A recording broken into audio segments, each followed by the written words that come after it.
Hello, Maddie, and welcome to the podcast. I'm so excited that you're joining us today. It is one of my favorite programs and one of my pug's favorite programs that we're going to be learning all about today.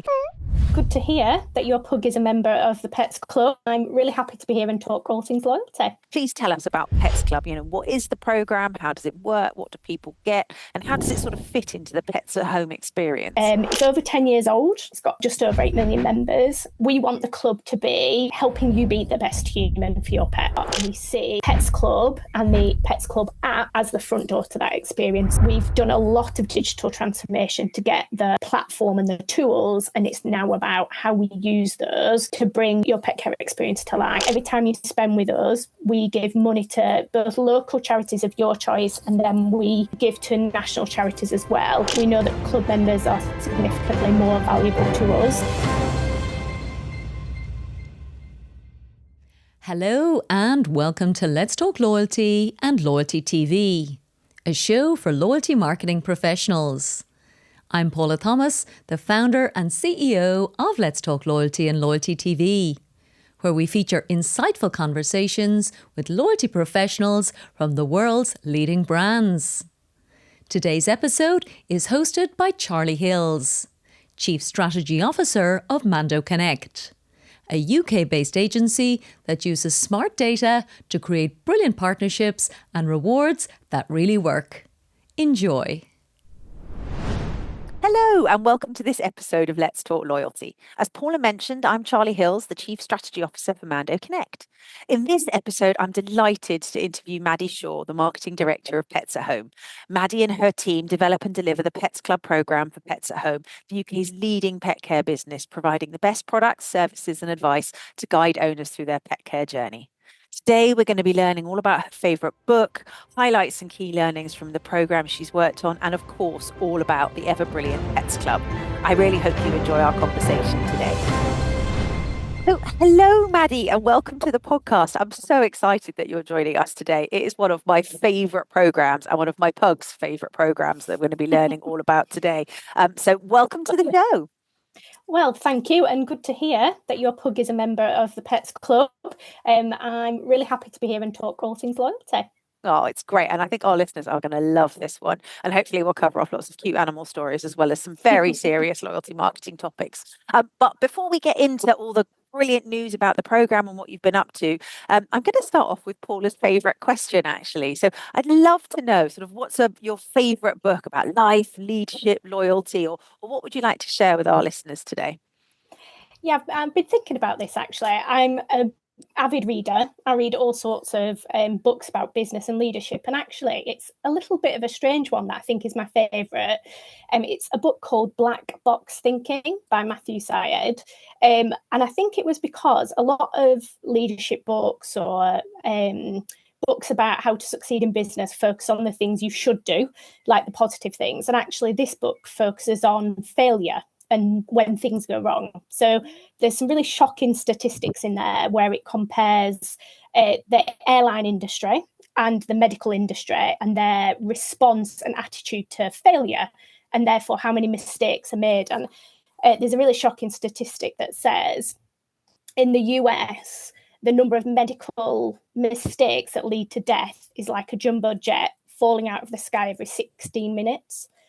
Which is bonkers. Oh my. And basically saying a lot of that is down to the way in the airline industry, with the use of the black box, they really interrogate what went wrong, they learn from it, and they improve. Yeah. And that ability to question, to allow a safe space for people to question things that went wrong and understand why, really means that they improve and get better. Whereas in the medical industry, often it's challenging to question authority, the amazing surgeons and their ego and the way they're painted as saviours. So it really encourages people to create safe environments for us to challenge and learn from our mistakes. And that's the foundation of future success. And I think both in my personal life and my work life, it's just been such a key learning for me to keep moving forward.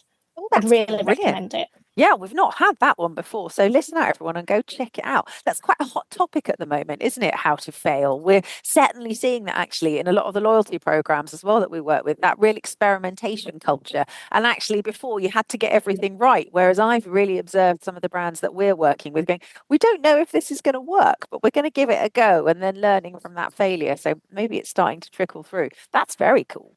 Yeah. What about your favorite loyalty programs? Obviously, I know you're a bit of a loyalty nut, and you've got Pets Club. But which ones do you like? Which ones stand out for you? It's really interesting. I was thinking about this. I think as a loyalty professional, we have a really in-depth knowledge of loyalty schemes, don't we? Yeah. So, I really admire Sephora. I think they do a brilliant job of creating a community and sort of getting hold of a passion that their consumers have, creating that community, building experience and real emotional connection. So I think they're amazing. I used to work for Boots, so I'm bound to say the Advantage card. I think that's evolved through the years. And I still, even though I don't work there anymore, use my Advantage card regularly because I think the way that you build up points for something that's totally designed to be a treat and something that you gift yourself and it feels completely free of charge is like a really good reward, and it keeps me saving those points up. And having worked there, I know there are a lot of fanatical Boots Advantage card point collectors. But when I think about me as a consumer, I think actually my favourite one is a really simple one, and that's Costa. So I think it's a really simple scheme, and it's really clear how you earn the rewards. The rewards are frequent, meaningful, and expected. So you know when they're coming, you know exactly what you need to achieve them, and you get a free gift at the end of it. And I think they've built on that and started to personalise some of their other recommendations and offers to help me shop in a different way. And I guess the reason it's one of my favourites is it actually works. Like the whole piece around the commitment bias. I've already saved up those 3 Costa beans. That means next time when I've got an option to go to Starbucks or Costa or Nero, I'm thinking, oh, but those beans are there waiting for me. I need to go for the next one. And I think that means that I'm almost locked in every time I'm considering a coffee. So super simple, easy to engage with, and really rewarding in terms of the regularity and the certainty that I'm going to get that reward. Yeah, I mean, those 3 programs come up a lot actually when we talk to our guests because they're so brilliant. Sephora Beauty Insider for content and community is absolutely amazing. Doing some really clever things with AI as well at the moment, which I really like because I'm a bit of a geek when it comes to tech. I also used to work at Boots and I love the ad card. And even though they went from 4 points, in the pound to 3 points in the pound, everyone's let them get away with it because you get 10% off, your own brand stuff. And it's a lovely, lovely program. And I love the way it taught the British population how to use loyalty programs is the one I always really feel. And that's save it up and get something treat. When we're off there, we'll have to talk about what your last treat was. I'm curious, actually. I got myself some lip balm, which ended up just sticking my hair to my face for ages. But be interested to see what you got. And then, that Costa program. My favorite thing about it is it's twice as good if you use your own mug. And I think that's one of those lovely, kind of clever little examples where it makes commercial sense, but it's also really good for the planet as well. Yeah, I love that program.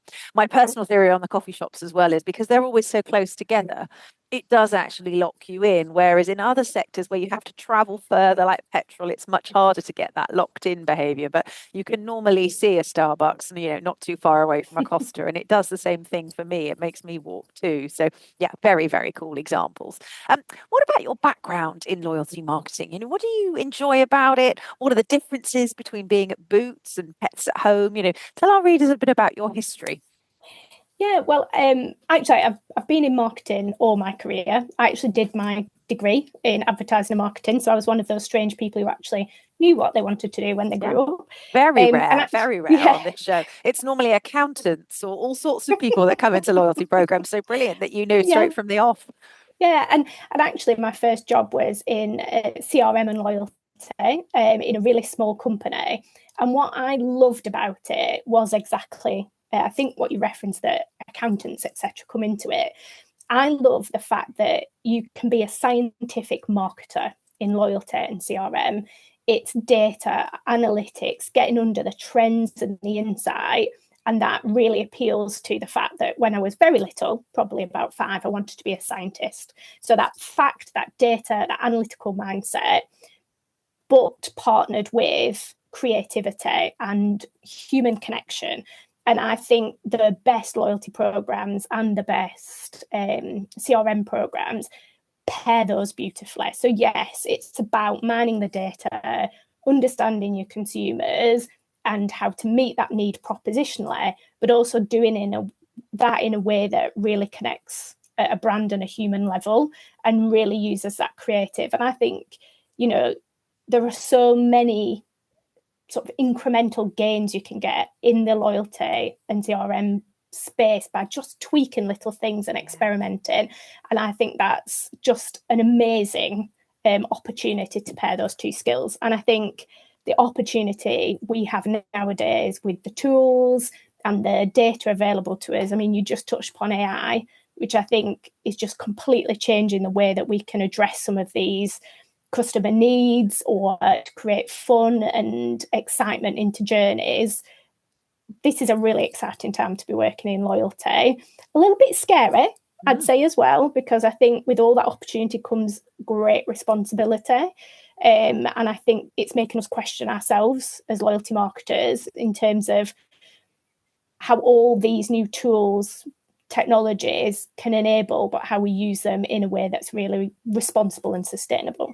Yeah, I think that's a really interesting point, actually, because a couple of years ago, people used to ask me, and I always find it such an easy question to answer, should I just see what the technology can do, or should I try and identify the customer need and then get the tech to fit? And it was always such an easy thing, what does the business need? What does the customer need? And then do it that way around and see what the technology can deliver against it.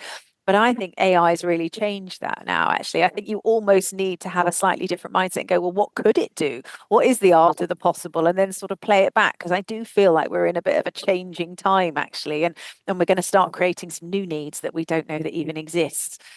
Yeah, quite terrifying. The Pug would have very strong opinions, obviously, on this topic. What about the program as well? Because obviously we in Brits, we love the brand, we love the program. You've changed it up, obviously, fairly recently, but we've got an international audience here. So it would be brilliant to sort of get the basics. Like, please tell us about Pets Club. What is the program? How does it work? What do people get? And how does it sort of fit into the Pets at Home experience? Okay, so I'll start with the basics. So it's called the Pets Club. It's still affectionately known by its old name as well, and we're trying very hard, which was the VIP Club, the very important pet club.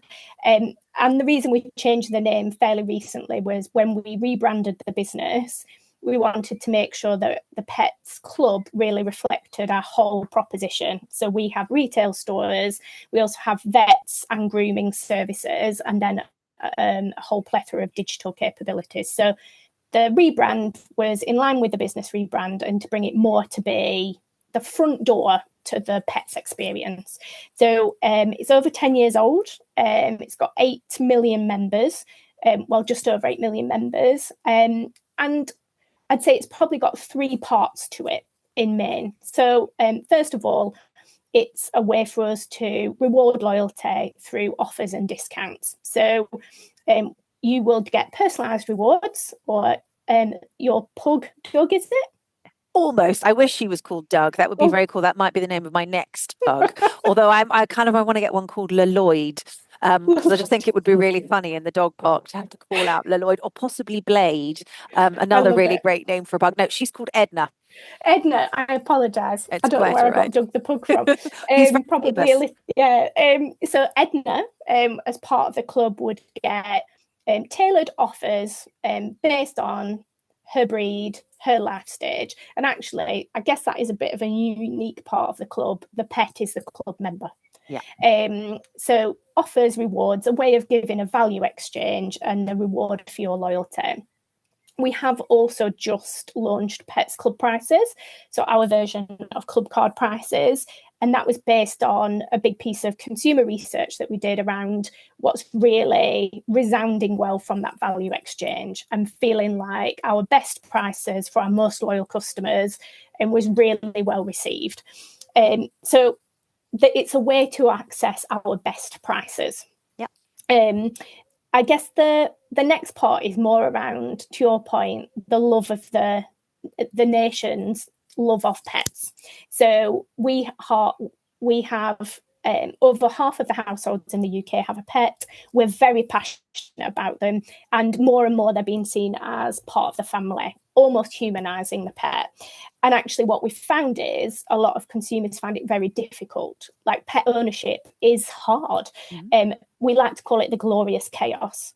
There's loads of fun and joy, but there's also loads of messes on the carpet and chewed toys and missing pets. And so we want the club to be helping you be the best human for your pet. So how do we give you all the tools, the advice, the content, the offers even, to make your life with your pet as enjoyable as possible? So the second part of the scheme is around personalised journeys, advice, experiences and content that allow you to live a brilliant, happy life in amongst the glorious chaos. Nice. So journeys tailored to you with content and experiences that are relevant to your pet and your life stage. Nice. And then the third part is the community element. So you talked about Sephora. We definitely look upon them as inspiration on how you create a community around a shared love and passion. And I'd say this is probably the part of the club that's got more to do, but trying to bring those pet owners together. There's tons of research to show that pet ownership actually creates human bond. You're far more likely to start a conversation in a park with a stranger if you have a pet, and we know how important pet companionship was through COVID. So trying to create that community, that connection, that real feel of I'm a member of a club with other people who share my same passion, experience.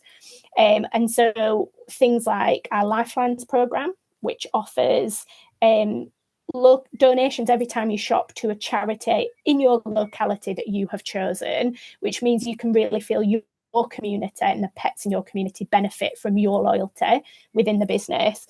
Or things like we organise member events, like free tickets to Goodwoof, which is an amazing dog event, which I would very much recommend if you love any form of four-legged friend.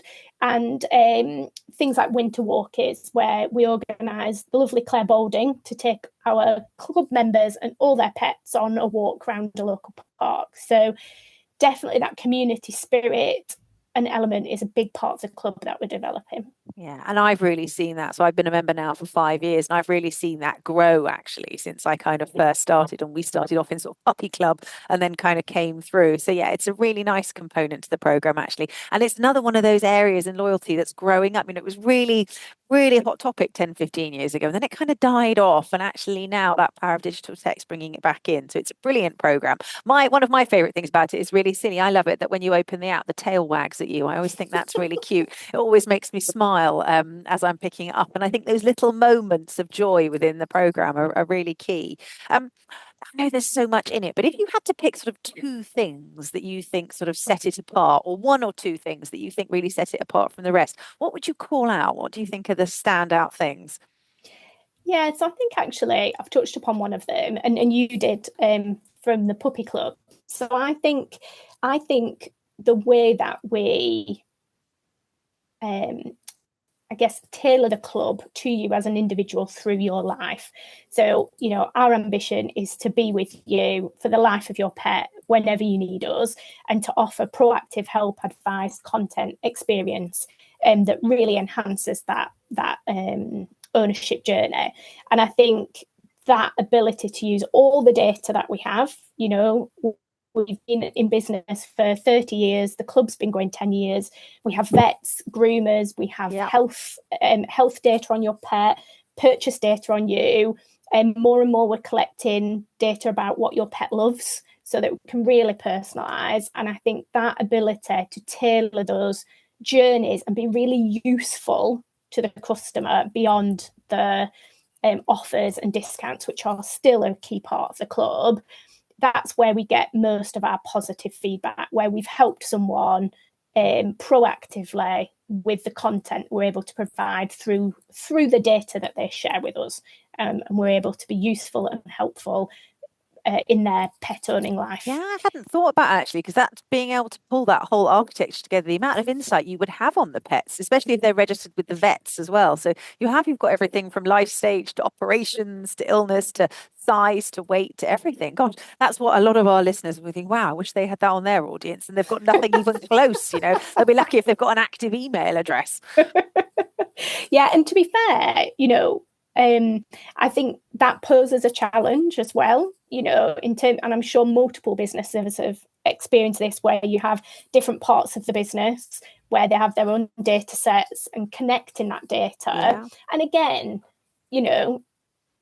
it's health data on your pet, it's sensitive data. So again, using that purposefully and responsibly, so that it actually adds value to the consumer and doesn't feel too scary, in terms of that sensitive data being utilised, is really important to us. So I'd say that's number one. And then I touched upon the other. I think pets. I've worked in a lot of purposeful businesses. I'd say pets is that to the extreme.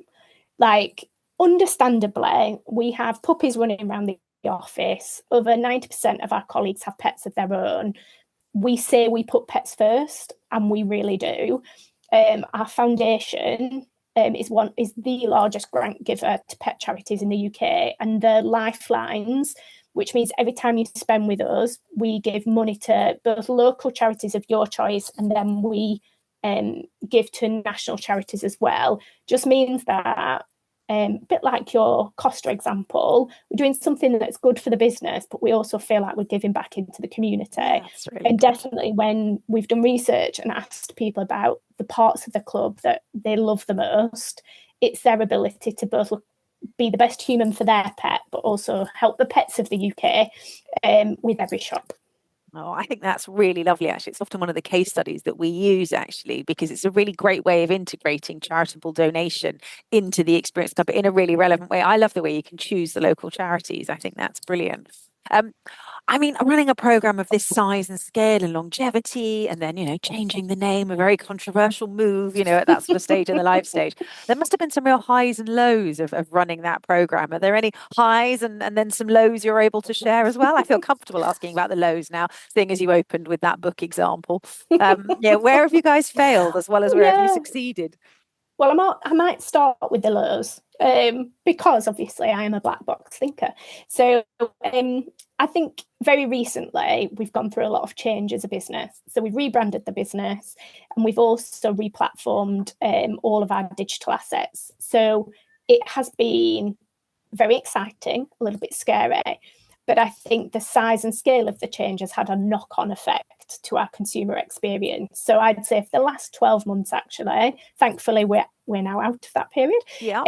There's been a lot of disruption for customers, and I think that impacted their experience of the brand. And I'm sorry to say we've lost some customers. And I think when you've got a very well-established programme, you've got a lot of goodwill and brand love from your consumers, then unintended consequences of the business change mean you've let them down, I think has been devastating for us as a business.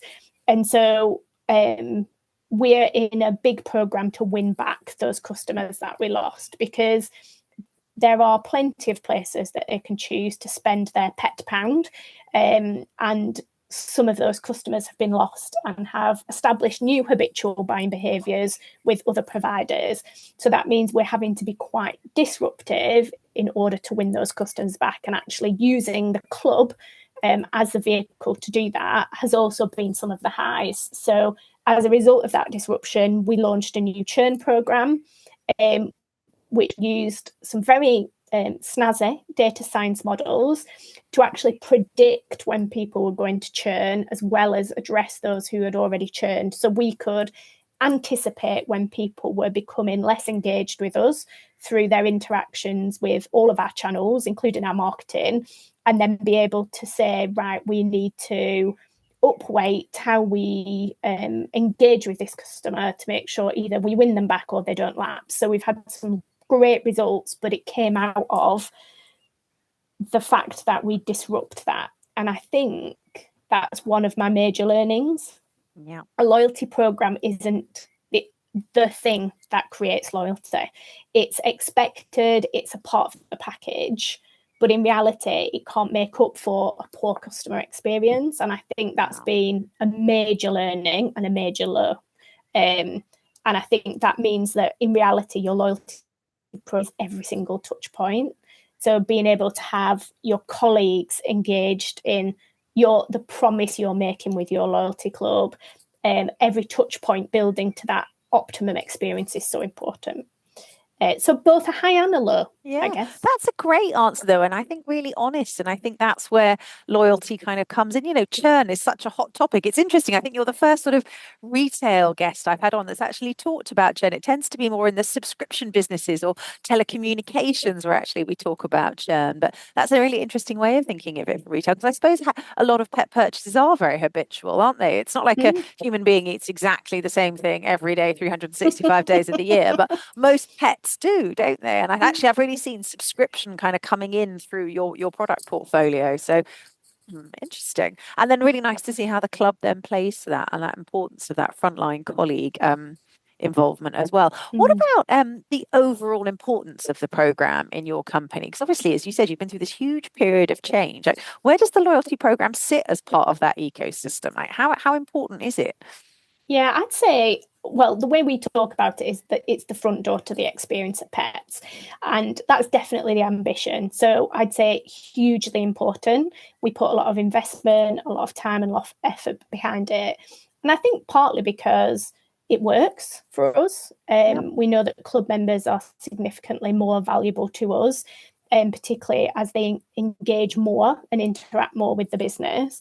But I think also because the competition is so hot, it's becoming expected and understood so well by customers. And actually, I'd say very savvily using their loyalty schemes to make sure they are getting the best value. And I think that's great because that keeps us on our toes.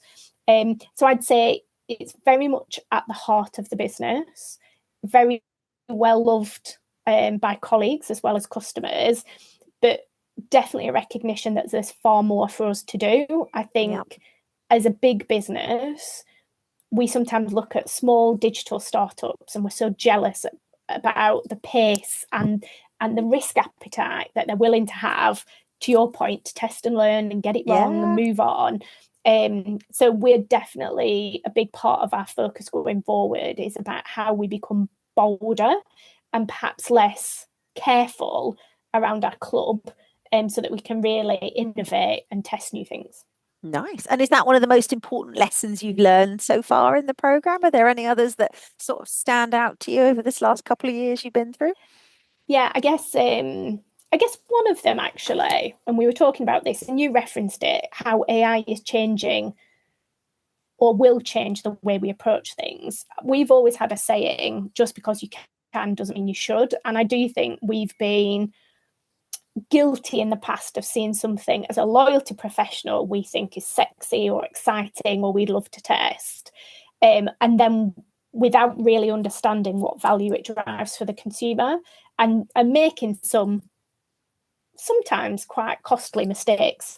So I think there's a bit of balancing. To your point, I do think AI throws up a different question around it, because I think it presents opportunities we've never even thought of. But I always go back to something the marketing director once said at Boots when I first worked there, which was that Boots did a customer experience survey in 1908 and asked people what they wanted from a brand. And when we do the same survey hundreds of years later, the answers are all the same. It's just the way we solve that problem for customers. So, great value, great experience, good available product and range. So I think a big bit for me is always focus on what value are you adding to the customer and what problem are you solving. And that seems so basic, but there are so many times where we've almost had to stop ourselves mid-flow because we've lost that, because as professionals, we've got excited about something that in a career, it's great to test as a career, as a progression, but actually we forget the customer in it. So always remember the customer, and make sure that you're adding value or solving a problem for them in whatever way you can. Well, one of the things Edna wanted me to tell you was that if you could just start offering fresh cheese as start of the program, that would be absolutely brilliant. So if on arrival, every time she comes to the store, she'd be recognized as a pet member and provided with some cheddar, that would be an absolutely excellent, innovation to the program. She has very strong opinions A on very what else simple she should one be to do. getting. It is. Yeah, I It'd shall be a write great that one. down. Cheese platter on arrival for all pugs. I'll message you when we're coming to our local Walton store. Thank you. And other than sort of, cheese, what other sort of success factors do you actually look at as a business for the program? You obviously talked about scale, over 8 million members. That's amazing. But what other sort of KPIs do you work to? Yeah. So our main focus as a business is share of wallet. So if you think about the pet industry, so we are competing both pet specialists, of which there are very few, and we are the biggest. But actually, our main threat comes from more convenient providers. So at the beginning of a pet's life, we are first choice because you have loads of questions. There's loads of needs. We're specialists. We've got a massive range. So actually, it's really helpful to come to us when you are first a pet owner. But then as you progress, you become more comfortable. Your convenience plays a much bigger part. So actually you can get dog food at the local supermarket, or you're already on Amazon and you can drag and drop into the basket. So I think it's really important for us that we gain that share of wallet. Yeah.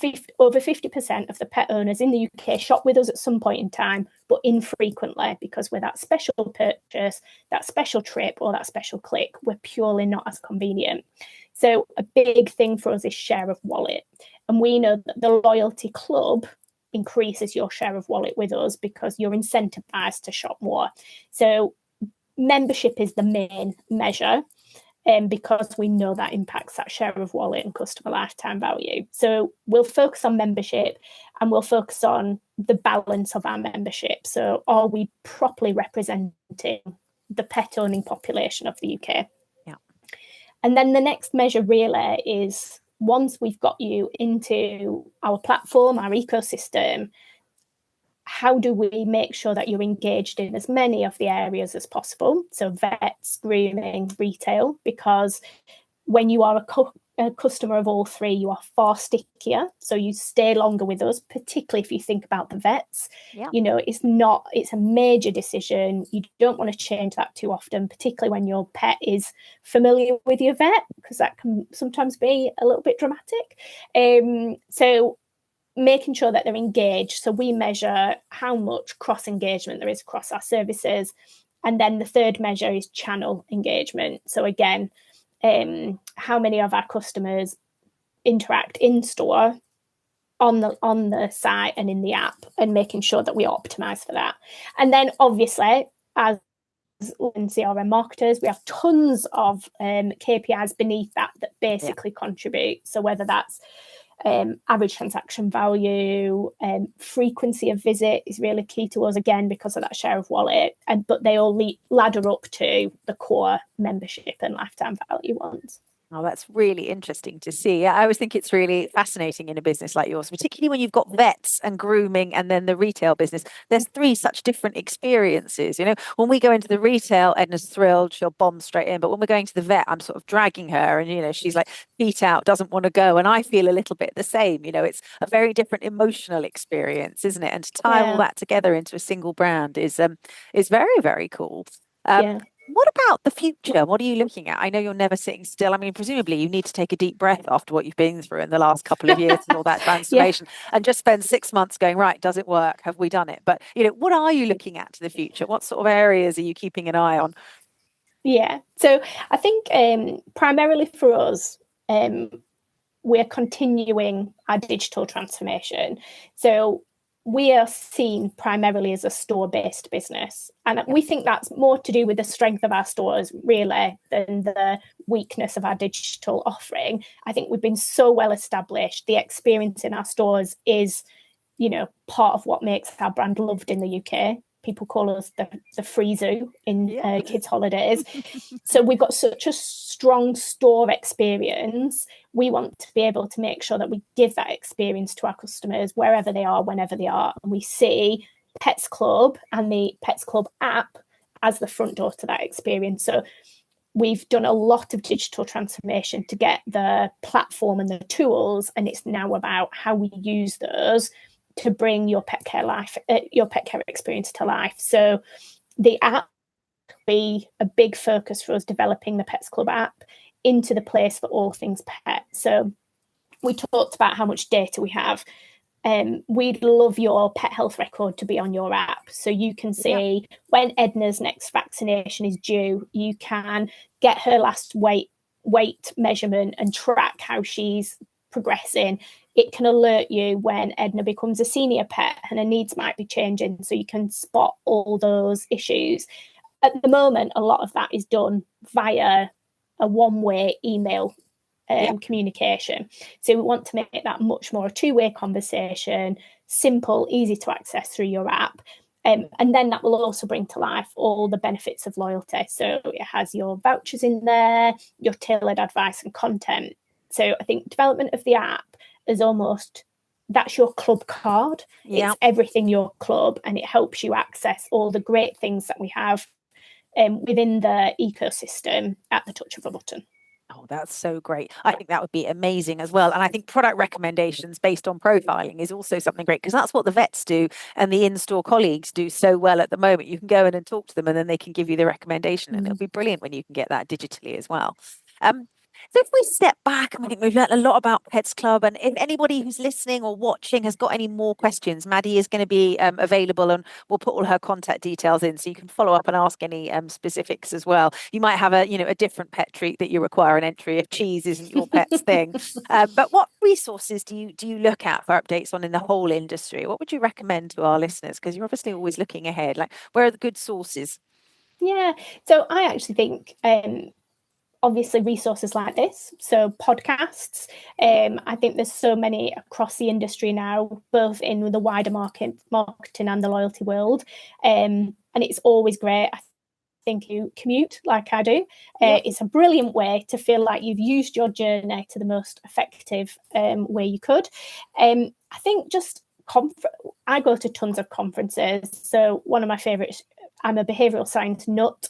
Like, Excellent. It's actually quite sad. So Nudge Stock is a massive favourite of mine, because I think that understanding human behaviour and nudge theory is definitely some of the best tests we've done in one-to-one communications. Yeah. And I think it really explains sometimes even though we know a loyalty scheme is manipulating us, we're happy to go along with it, because we also get that value exchange. So Nudge Stock, Madfest. I think also we have two brilliant agencies who support us on loyalty and CRM, so Ogilvy and Oliver, and they bring us insight both from other clients who are happy to share, but also from the wider industry. And I just think actually networking, it's amazing how much you can pick up just from chatting to someone who, and I've never had anyone who I've reached out to in another business, non-competing obviously, to ask about their scheme who hasn't been willing to share and help. Because I think, to your point, we're all loyalty nuts, and we love to share what's worked and what hasn't. And actually, the thing that I found really interesting, last year I was a judge on the DMA Awards for the loyalty category, and oh my gosh, seeing it from the other side, because obviously as a consumer you can see the output, but understanding, seeing 10, 12 great case studies of people who've really tried something different, are award worthy, and really understanding the motivation, the process, the learnings was really interesting. So I think if anybody gets a chance to judge on any panel like that in the loyalty world, you see so much more than you do from the outside. You do. It's fascinating, isn't it? I've done quite a bit of judging for the DMA and the IPM as well. Never managed the International Loyalty Awards. They've always got too many British judges. But yeah, I find it fascinating when you then see how the story all builds together, and then you see the execution of it. It's brilliant, actually. And I think that's one of my favorite things about the podcast, actually, and why I'm still so involved in it. It's taking the learnings from one sector and then applying them to another. Like you were talking about churn, I was like, actually, that's really interesting to see that come to life from one to the other to the other. So yeah, everyone check out those programs and those sources as well. And I agree with you completely on the conferences. in all of that you've been doing recently, are there any sort of things that you've seen that have you really stood out, or any innovations or anything you particularly admire? Yeah, well, it was really interesting. When we were judging on the loyalty, I think some of the stuff, weirdly, McDonald's and Burger King, not necessarily because, KFC, McDonald's and KFC, not necessarily because I am a customer of theirs, I am, but just like some of the fun they are having with loyalty. And I think, particularly for our industry, we have permission to have so much fun. And I think tons of learnings in terms of how they're making getting your rewards actually an experience. So some of the gamification that in particular KFC have been doing, I think has been just so like people spending their own time to have that experience, to win what often is a fairly small reward, and actually playing multiple times. I think that way of delivering something and the way you deliver it making such a difference, I thought was so interesting, and definitely something we will pinch with pride. Yeah, that was a hot topic, actually, gamification and play within programs. People were calling it sort of joyalty, which I'm never quite sure about when people start making up new words. Well, I like it. It's good, right? And it's like, it is, but it is true. It's that actually, how can you make the experience of getting the thing as fun as the thing is itself, and actually playing for content? We're seeing a lot of it in insight acquisition as well, like little quizzes and little games you can play. And actually, it's the programs doing it to learn more about their audience so they can personalize it. But people just really enjoying the game within it as well. So I think that's really good. I think the challenges that we're seeing in the grocery sector are kind of a slightly boring way of doing it. It's just all about spend a few more things and get them. But I think some of the play stuff is really nice. Yeah, and I think that's really interesting, because when gamification came up, I think there is this sort of allergic reaction to it, that it's again, it's something we can do. But should we? Because really, is anyone going to sit there? And I think those stats just proved yes, they 100%. Really as do. long as you make it enjoyable and engaging enough, they will. And I think if